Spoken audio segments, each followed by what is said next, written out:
Good evening. I'm back. It's been a while. I'm here for a new installment of Dwayne Allen Guitar Concepts. I hope you're all doing well. We're here in Southern California trying to stay dry with all these monsoons and blizzards and so forth, but having a good winter. So anyway, I wanted to get a new lesson out to you guys, and I've been thinking about lately what I wanted to do. And I've gone over a lot of concepts that I use, so I'm starting to not run out of ideas, but it's have to think a little deeper on what I want to talk about. I decided this time I want to just break down a standard, and I want to talk to you different things that I have my students do to practice these. And this is probably going to be a multi-lesson deal because I like to keep my lessons not too long, but there's so many different ways you can approach a standard. So I kind of want to talk about some of the different steps and levels that I have my students do when they're learning a tune. So I'm going to pick the great jazz standard, Stella by Starlight. It's been recorded and performed by pretty much every great jazz musician of all time and every great singer and everything. This time I'm going to include a PDF as part of the lesson, just so you can take a look at it. You need to be able to see the melody and the chords and all that kind of stuff. I have my backup tracks. I'm using iReal Pro, which is a great app you should get for practicing and everything. But there's probably background tracks on YouTube as well, so you can decide what you want to use. So first thing you want to do with any new tune is you got to know the melody inside out, backwards, forwards. So I'm gonna play it a little bit in each of the positions. So you should learn how to do the whole melody in the third position, the whole melody in the fifth position, the whole melody in the seventh position, the whole melody in the 10th position. And then I would do it up an octave too, because there'll be some things we're gonna do with that later. I'm gonna play for you a little bit in each position. I'm not gonna do the melody 6 times in a row. That will take forever. But I'll just show you this position, this position, this position, that kind of a thing. And you're gonna notice that I'm changing the rhythms quite a bit when I'm playing, because when jazz musicians perform a melody, it's really like an artistic statement. I think I did a lesson a while ago on playing melodies, and I talk about that in there. But whenever you're learning the melody, you do have quite a bit of freedom with the rhythm and the expression and the phrasing and all that. And this is something that's very hard to teach. So whenever I'm teaching my students how to play melodies, I'm telling them, listen to singers, listen to horn players, try to emulate the kinds of things that they do, because they have a lot more freedom. Standards, when they're written in the real book, are written very square. Da, da, da, da, da, da. Like nobody plays like that. So I'm going to play the melody, some of the different positions, and I'm going to be changing the rhythms a little bit, but just to give you an idea what you might want to do.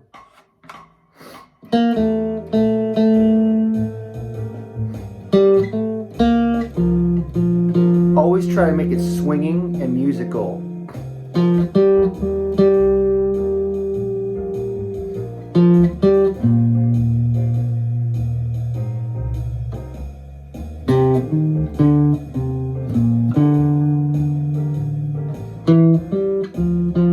Now I'm going to move to the fifth position.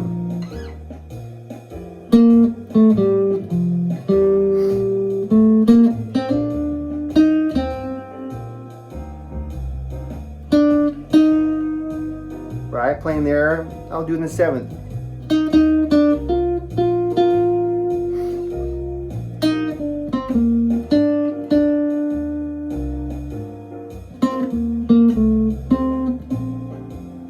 A little bit in the 10th position.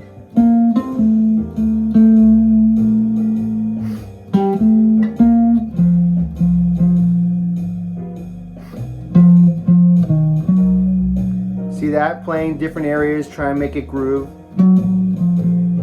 You gotta learn the melody up an octave too, which is gonna be primarily on the high 2 strings, 3rd string as well. And when you do it this way, you're gonna play much more horizontal.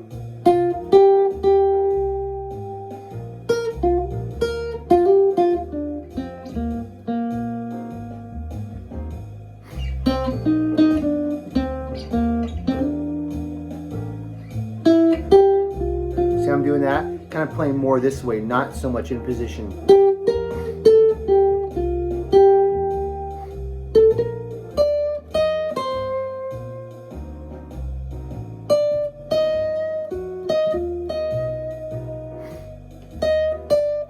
get the idea? So I kind of was switching positions midway through the tune. I wouldn't recommend doing that. I was just showing you what it looks like. Learn the whole thing in the third, learn the whole thing in the fifth, learn the whole thing in the seventh, learn the whole thing in the 10th, learn it up an octave. Does that sound like a lot of work? Yeah, it is, but that's what we all have to do. We gotta be thorough. We gotta be able to know the tune inside out, right? All right, the other thing is you gotta learn the chords of the tune, obviously, right? Now, for you to even do this lesson, this is definitely geared towards the intermediate and advanced category, which means you already know how to kind of play tunes. You know all your basic jazz guitar voicings, right? So you learn the chords and you practice the chords with backup tracks. I like using my fingers. C minor, F7, right? F minor, B flat, E flat major. You get the idea. So you practice the chords, you play through the whole thing.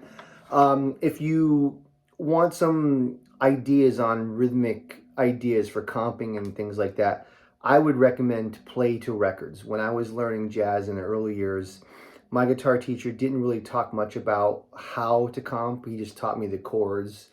And I kind of figured it out on my own. I basically would just play to records. I put on a Miles Davis record or a Bill Evans record or whatever, and I would just comp to it. And I would try to emulate what the piano players were doing. And that really helped me a lot, okay? So we talked about the basics, melody, comping, okay?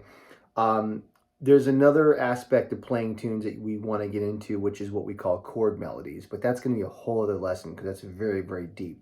So for now, we're talking about playing the melody, comping the chords.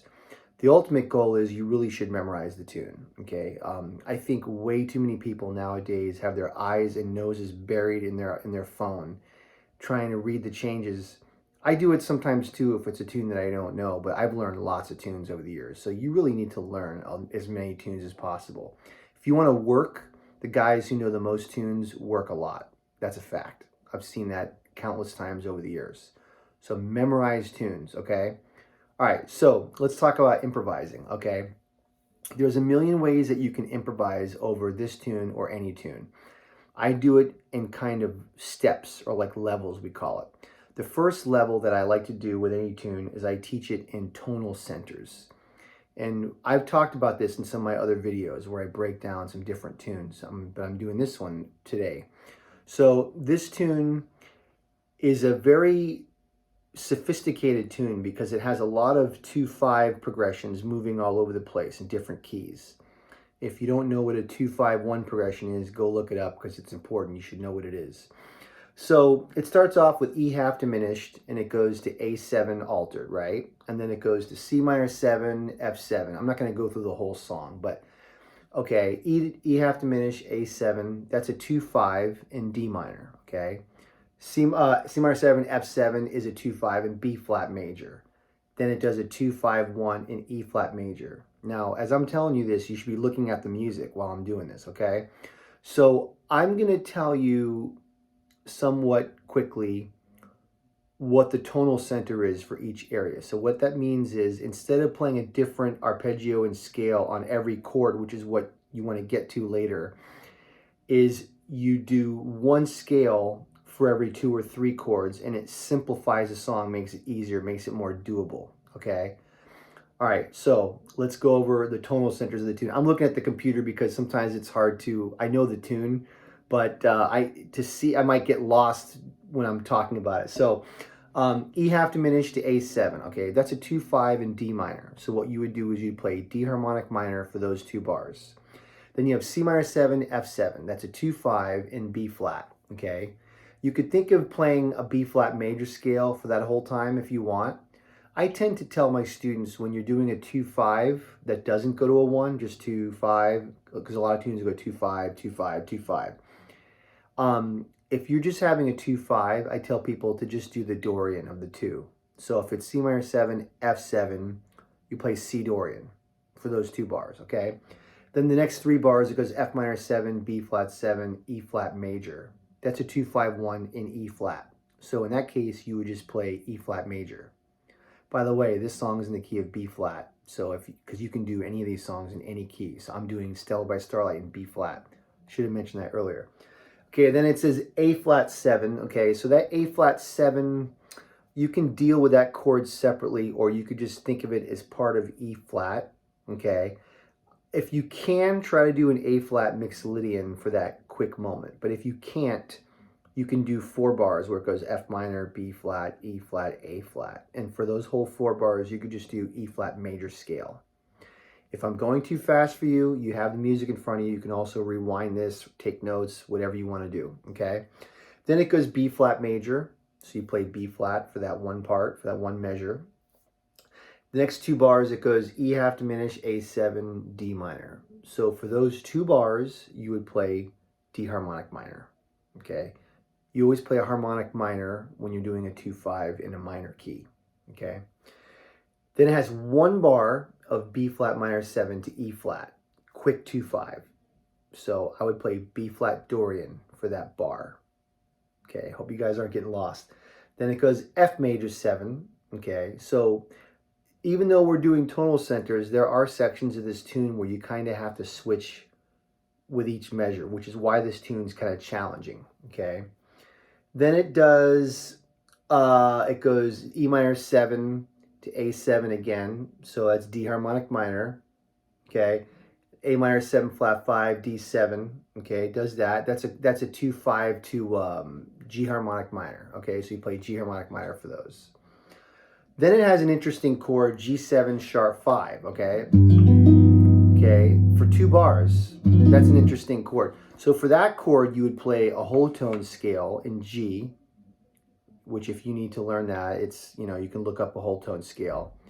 You also could do C harmonic minor scale starting on G, okay? Because it has that sharp 5 in there, okay? Right? All right, so then you have A flat 7, but it's really an A flat 7 sharp 11. So what do you play for that for 2 bars? You play A flat mixolydian with a sharp 4. Okay, A flat mixolydian with a sharp 4. If you don't know that scale, you might want to look that up, okay? If you just take a regular mixolydian, sharp to 4. Okay, all right. The rest of the tune is a little bit easier. It's a series of 2/5s that are moving down, okay? So you have E half diminished to A7. That's D harmonic minor. D half diminished to G7. That's C harmonic minor. C half diminished to F7. That's B flat harmonic minor. And then it goes to B flat major 7, so you play B flat major. Obviously, you need to know all these different kinds of scales, harmonic minors, Dorians, mixolydians. If you don't know these scales, then you might not be ready for this lesson. But if you do, let's move forward. So here's how I tell my students to practice. You practice the tonal centers in sections. The I Real B has a function where you can loop a section of the tune. It's a great feature. So here's what I'm going to do. The first 2 bars, E half diminished, A7 altered. I'm going to loop those 2. You can loop them indefinitely, okay? And what you do is you're going to play D harmonic minor there, like we talked about, and you just improvise over that section. You want to get very, very comfortable with the sound of that tonal center before you even think about the next one, okay? So I'm going to loop those 2 bars only, and I'm just going to play D harmonic minor the whole time.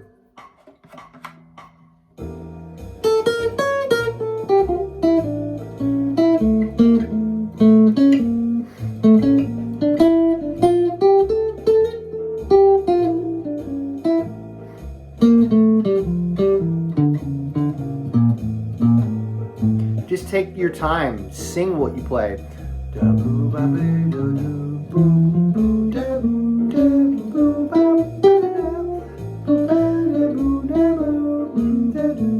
Once you get used to the scale, throw in some chromaticism.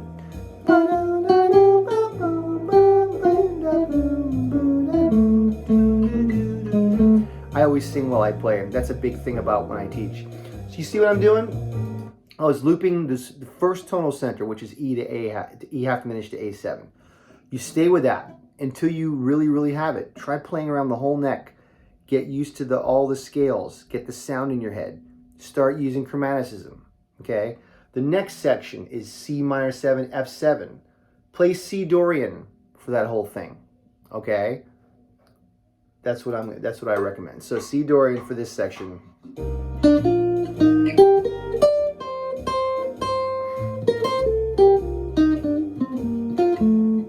Simple melodies.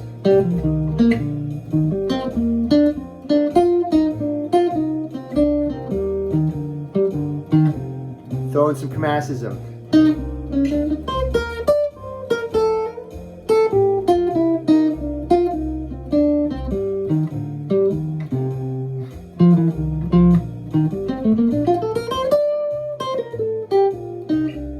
See what I'm doing?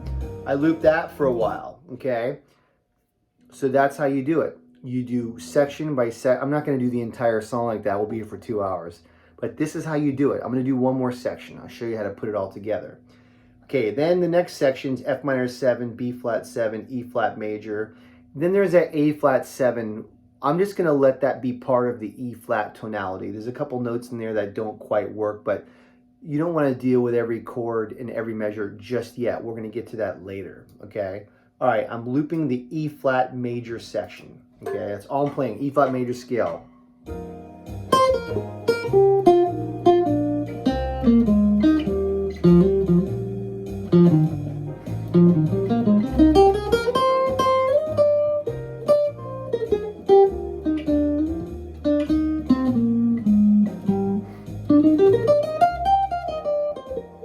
Chromaticism with the major scale.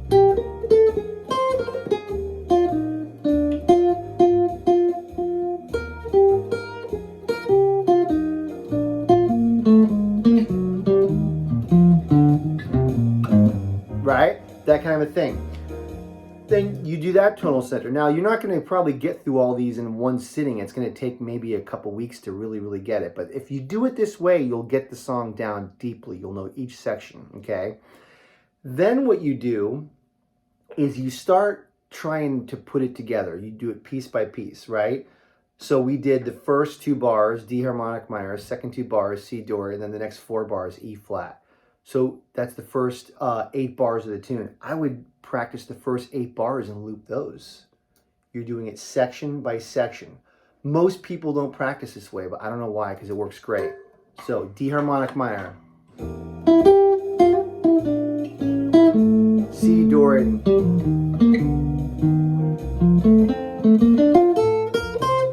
E flat major,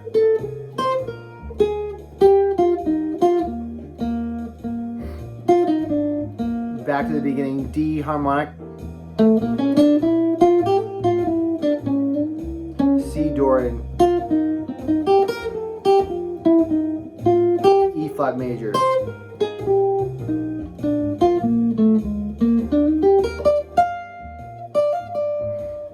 D harmonic,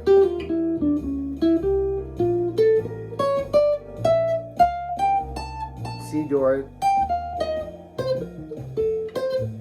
E flat major.